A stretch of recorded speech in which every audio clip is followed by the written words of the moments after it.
ನಮ್ಮ ಪ್ರೀತಿಯ ವೀಕ್ಷಕರಿಗೆ ನಮಸ್ಕಾರಗಳು. ಇಂದ್ರಾಣಿ ವ್ಲಾಗ್ಸ್ಗೆ ಸುಸ್ವಾಗತ. ಇಂದ್ರಾಣಿ ವ್ಲಾಗ್ಸಲ್ಲಿ ಇವತ್ತು ನಾನು ಗೋಡಂಬಿ ಚಿಕನ್ ಬಿರಿಯಾನಿ ಮಾಡೋದನ್ನು ತೋರಿಸ್ತಾ ಇದ್ದೀನಿ. ಗೋಡಂಬಿ ಚಿಕನ್ ಬಿರಿಯಾನಿ ಮಾಡೋದು ಹೇಗೆ ಅಂತ ನೋಡ್ಕೊಳ್ಳೋಣ ಬನ್ನಿ. ನಮ್ಮ ವಿಡಿಯೋ ಯಾರಾದರೂ ಮೊದಲನೇ ಸರಿ ನೋಡ್ತಿದ್ರೆ ದಯವಿಟ್ಟು ಸಬ್ಸ್ಕ್ರೈಬ್ ಮಾಡಿ, ಬೆಲ್ ಬಟನ್ ಒತ್ತಿ. ನಾವು ಹಾಕೋ ನೋಟಿಫಿಕೇಷನ್ ಪ್ರತಿಯೊಂದು ನಿಮಗೆ ಬಂದು ಸೇರುತ್ತೆ. ಇವಾಗ ವಿಡಿಯೋ ನೋಡೋಣ. ನಾನು ಮೊದಲಿಗೆ 3 ಗ್ಲಾಸ್ ಅಕ್ಕಿ ಹಾಕ್ಕೊಂಡಿದ್ದೀನಿ, 2 ಗ್ಲಾಸು ಜೀರಾ ರೈಸ್ ಹಾಕ್ಕೊಂಡಿದ್ದೀನಿ, 1 ಗ್ಲಾಸು ಸೋನಾ ಮಸೂರಿ ಅಕ್ಕಿ ಹಾಕ್ಕೊಂಡಿದ್ದೀನಿ, ಅಂದರೆ ಊಟದ ಅಕ್ಕಿ ಹಾಕ್ಕೊಂಡು ನಾನೊಂದು ಅರ್ಧ ಗಂಟೆ ನೆನೆಯಕ್ಕೆ ಬಿಡ್ತಾಯಿದ್ದೀನಿ. ಚೆನ್ನಾಗಿ ತೊಳ್ಕೊಂಡು ನಾವು ಒಂದು ಅರ್ಧ ಗಂಟೆ ನೆನೆಯಕ್ಕೆ ಬಿಡೋಣ. ಅರ್ಧ ಗಂಟೆ ನೆನೆಯಕ್ಕೆ ಬಿಟ್ಟ ಮೇಲೆ ನಾವು ಇವಾಗ ಬಿರಿಯಾನಿ ಮಾಡೋಕ್ಕೆ ಶುರು ಮಾಡ್ಕೊಳ್ಳೋಣ. ನೋಡಿ, ಯಾರ್ದೇ ವಿಡಿಯೋ ನೋಡಿದ್ರು ಪೂರ್ತಿ ವಿಡಿಯೋ ನೋಡಿ ಕಮೆಂಟ್ ಮಾಡಿ. ಪೂರ್ತಿ ವಿಡಿಯೋ ನೋಡಿದಾಗ ನಾವೇನು ವಿಡಿಯೋ ಹಾಕಿರ್ತೀವಿ ಅಂತ ನಿಮಗೆ ಗೊತ್ತಾಗುತ್ತೆ, ನಮಗೂ ಪ್ರೋತ್ಸಾಹ ಬರುತ್ತೆ. ನಾನೊಂದು ಪಾತ್ರೆ ತೊಗೊಂಡಿದ್ದೀನಿ, ಪಾತ್ರೆಯಲ್ಲೇ ಮಾಡ್ತಾಯಿದ್ದೀನಿ. ಪಾತ್ರೆ ತೊಗೊಂಡು ಅದಕ್ಕೆ 5 ಸ್ಪೂನ್ ಎಣ್ಣೆ ಹಾಕ್ಕೊಳ್ತಾ ಇದ್ದೀನಿ. 5 ಸ್ಪೂನಷ್ಟು ಎಣ್ಣೆ ಹಾಕ್ಕೊಂಡು 2 ಸ್ಪೂನ್ ತುಪ್ಪ ಹಾಕ್ಕೊಳ್ತಾ ಇದ್ದೀನಿ.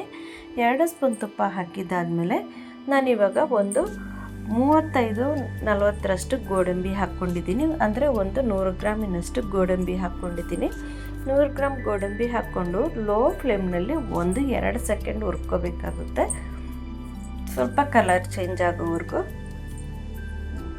ಅದಾದಮೇಲೆ ನಾನು ದೊಡ್ಡದು 2 ಈರುಳ್ಳಿನ ಹಾಕ್ಕೊಂಡಿದ್ದೀನಿ. ಈರುಳ್ಳಿನ ಹಾಕ್ಕೊಂಡು ಸ್ವಲ್ಪ ಚೆನ್ನಾಗಿ ನಾವು ಫ್ರೈ ಮಾಡ್ಕೋಬೇಕಾಗುತ್ತೆ. ಸ್ವಲ್ಪ ಕಲರ್ ಚೇಂಜ್ ಆಗೋವರೆಗೂ ಫ್ರೈ ಮಾಡಿಕೊಂಡು ಬಿರಿಯಾನಿ ಮಸಾಲೆ ಅರ್ಧ ಸ್ಪೂನ್ ಹಾಕ್ತಾಯಿದ್ದೀನಿ. ಮನೆಯಲ್ಲೇ ಮಾಡಿರೋಂಥ ಬಿರಿಯಾನಿ ಮಸಾಲೆ ನಿಮಗೆ ಮತ್ತೊಂದು ಸಾರಿ ನಾನು ವಿಡಿಯೋ ಮಾಡಿ ತೋರಿಸ್ತೀನಿ. ಮಾಡಿದಾಗ ಹಾಕಿದ್ದೀನಿ ಕೂಡ. ನಾನು 3 ಚಾನಲಲ್ಲಿ ಯಾವುದ್ರಲ್ಲಿ ಹಾಕಿದ್ದೀನೋ ಗೊತ್ತಿಲ್ಲ. ಇದಕ್ಕೆ 6 ಹಸಿಮೆಣ್ಸಿನ್ಕಾಯಿ ಹಾಕ್ಕೊಂಡಿದ್ದೀನಿ. ಅಂದರೆ 1 ಗ್ಲಾಸಿಗೆ 2 ಹಸಿಮೆಣ್ಸಿನ್ಕಾಯಿ ಥರ ಹಾಕ್ಕೊಂಡಿದ್ದೀನಿ. ಇದಕ್ಕೆ 1 ಸ್ಪೂನಷ್ಟು ಅಚ್ಚ ಖಾರದ ಪುಡಿನ ಹಾಕ್ತಾಯಿದ್ದೀನಿ. 1 ಸ್ಪೂನಷ್ಟು ಧನಿಯಾ ಪುಡಿಯನ್ನು ಹಾಕ್ತಾಯಿದ್ದೀನಿ. ಅಂದರೆ 1 ಟೀ ಸ್ಪೂನಷ್ಟು ಖಾರದ ಪುಡಿ ಹಾಕಿದ್ದೀನಿ, 1 ಟೀ ಸ್ಪೂನಷ್ಟು ಧನಿಯಾ ಪುಡಿ ಹಾಕ್ಕೊಂಡಿದ್ದೀನಿ.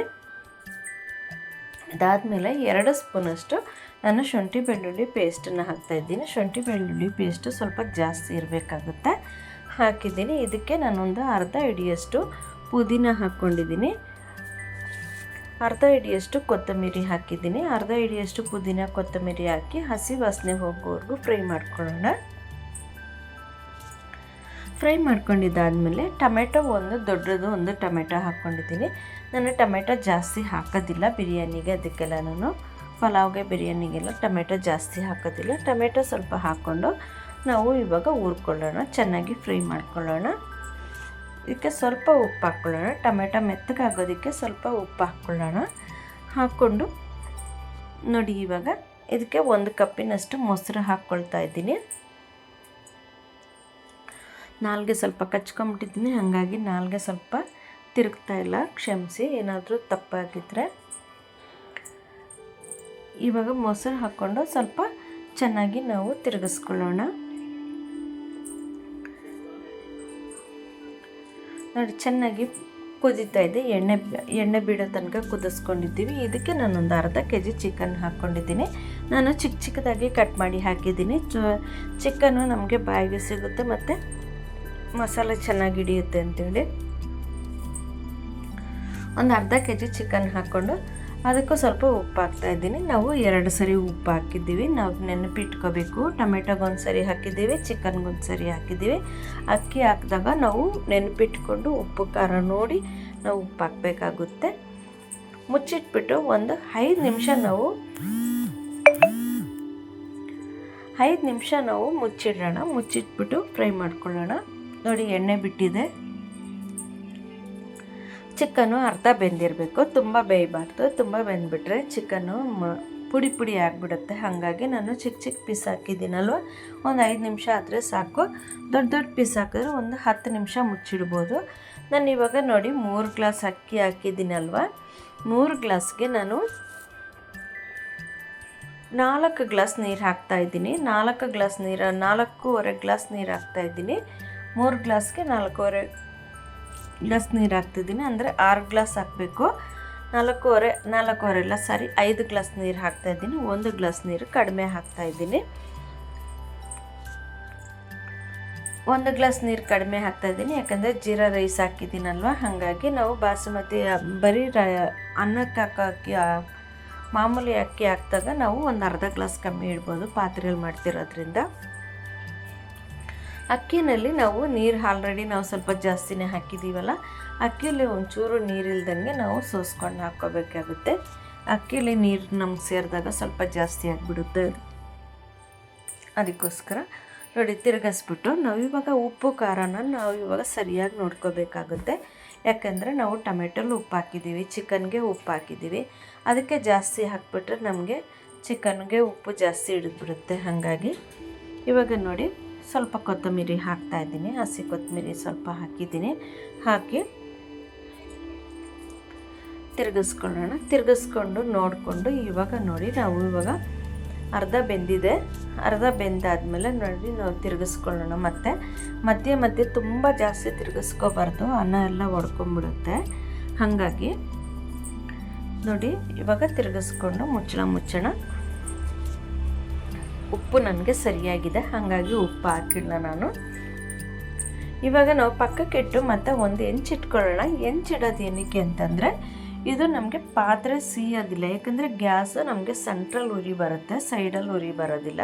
ಮತ್ತು ಸೆಂಟ್ರಲ್ ಉರಿ ಬಂದಾಗ ಪಾತ್ರೆ ಸೀದೋಗ್ಬಿಡುತ್ತೆ. ಹಾಗಾಗಿ ನಾವು ಅಕ್ಕಿ ನಮಗೆ 50% ಅಕ್ಕಿ ಬೆಂದ ಮೇಲೆ ನಾವು ಹೆಂಚಿನ ಇಟ್ಕೊಂಡು ಮಾಡಿಕೊಂಡಾಗ ನಮಗೆ ಅನ್ನ ಕರೆಕ್ಟಾಗಿರುತ್ತೆ. ನಾವು ಸ್ಟವ್ನ ಲೋ ಫ್ಲೇಮಲ್ಲಿ ಇಡೋ ಅವಶ್ಯಕತೆ ಇಲ್ಲ, ಯಾಕೆಂದರೆ ಹೆಂಚಿಗೆ ಬಿಸಿ ಇರುತ್ತಲ್ಲ. ಹಾಗಾಗಿ ನಾನಿವಾಗ ನೋಡಿ ಕೊನೆಯಲ್ಲಿ ಒಂಚೂರು ಬಿರಿಯಾನಿ ಮಸಾಲೆ ಹಾಕಿದ್ದೀನಿ, ಒಂದು 1/4 ಟೀ ಸ್ಪೂನ್ ಅಷ್ಟು ಹಾಕಿದ್ದೀನಿ. ಈಗ ನಮಗೆ ಘಮ ಚೆನ್ನಾಗಿರುತ್ತೆ, ಬಿರಿಯಾನಿ ಘಮ ನಮಗೆ ಚೆನ್ನಾಗಿ ಬರುತ್ತೆ. ತಿರುಗಿಸ್ಬಿಟ್ಟು ನಾವೀಗ ಮುಚ್ಚಿಟ್ಬಿಡೋಣ. ಮುಚ್ಚಿಟ್ಬಿಟ್ಟು ಇವಾಗ ಒಂದು 10 ನಿಮಿಷ ನಾವು ಬಿಡೋಣ. 10 ನಿಮಿಷ ನಾವು ಬಿಟ್ಟಾಗ ನೋಡಿ ಇವಾಗ ಇದ್ರ ಮೇಲೆ ಒಂದು ವೆಯ್ಟ್ ಇಟ್ಬಿಡೋಣ. ಏನಾದರೂ ಒಂದು ವೆಯ್ಟ್ ಇಡಿ, ಇಲ್ಲಾಂದರೆ ಚಿಕ್ಕದು ಒರಳಕಲ್ಲಿದ್ದರೆ ಅದನ್ನು ಇಡ್ಬೋದು, ಇಲ್ಲ ಒಂದು ಪಾತ್ರೆಯಲ್ಲಿ ನೀರು ಇಡ್ಬೋದು. ಅದಕ್ಕೆ ಮೇಲೆ ವೆಯ್ಟ್ ಇಟ್ಟಾಗ ನಮಗೆ ದಮ್ ಆಗುತ್ತೆ ಅನ್ನ. ನೋಡಿ ಇವಾಗ ಉದುರಾಗಿ ಬಿರಿಯಾನಿ ರೆಡಿಯಾಗಿದೆ ನೋಡಿ. ಇವಾಗ ಸ್ಟವ್ ಆಫ್ ಮಾಡ್ಕೊಂಬಿಟ್ಟು ನಾವು ಒಂದು 5 ನಿಮಿಷ ಮುಚ್ಚಿಟ್ಬಿಟ್ಟು ಓಪನ್ ಮಾಡಿದ್ದೀನಿ ನಾನು. ದಮ್ ಆಗಿದೆ ನೋಡಿ, ಬಿರಿಯಾನಿ ರೆಡಿ ಇದೆ. ನೀವು ಮನೇಲಿ ಮಾಡಿ ನೋಡಿ ಹೇಗೆ ಅನ್ನಿಸ್ತು ಅಂತ ಕಮೆಂಟ್ ಬಾಕ್ಸಲ್ಲಿ ತಿಳಿಸಿ. ನಿಮಗೆ ವಿಡಿಯೋ ಹೇಗೆ ಅನ್ನಿಸ್ತು ಅಂತ, ನಿಮಗೆ ವಿಡಿಯೋ ಇಷ್ಟ ಆದರೆ ಒಂದು ಲೈಕ್ ಮಾಡಿ, ನಿಮಗೆ ನೆಂಟರಿಗೆ ಫ್ರೆಂಡ್ಸ್ಗೆ ಶೇರ್ ಮಾಡಿ, ವಾಟ್ಸಪ್ಪಲ್ಲಿ ಫೇಸ್ಬುಕ್ಕಲ್ಲೆಲ್ಲ ಶೇರ್ ಮಾಡಿ, ಕಮೆಂಟ್ ಮಾಡಿ, ಸಬ್ಸ್ಕ್ರೈಬ್ ಮಾಡೋದನ್ನು ಮರ್ತೋಗಬೇಡಿ ದಯವಿಟ್ಟು. ನಿಮ್ಮ ಸಪೋರ್ಟ್ ನಮಗೆ ತುಂಬ ಮುಖ್ಯ. ನೀವು ನಮ್ಮ ವಿಡಿಯೋ ಸ್ಕಿಪ್ ಮಾಡಿದೆ ನೋಡಿದ್ದಕ್ಕಾಗಿ ತುಂಬ ಧನ್ಯವಾದಗಳು ವೀಕ್ಷಕರೇ. ನಮಸ್ಕಾರ.